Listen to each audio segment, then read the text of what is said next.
Las medallas de Extremadura del año 2018 serán para Sor Cristina Arana Astigarraga. Sor Cristina es una monja de las Hijas de la Caridad de San Vicente de Paúl, que están a cargo del comedor social de Badajoz.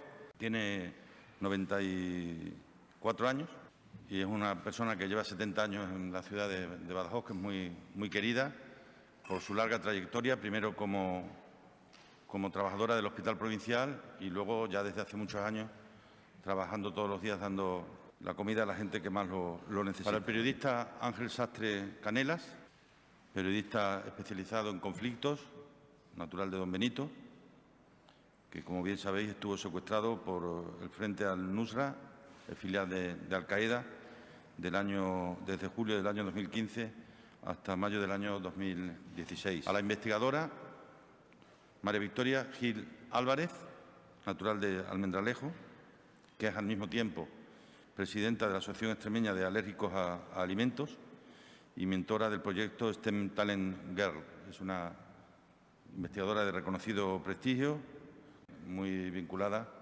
con el movimiento para que los alérgicos puedan desarrollar su vida con normalidad, ¿no? Pues la reciben ex aequo tanto la Federación Extremeña de Bandas de Música, por su trabajo de difusión de la música de bandas en la comunidad autónoma.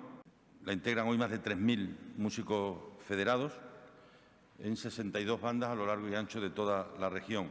Y junto a la federación, el grupo musical Manantial Folk.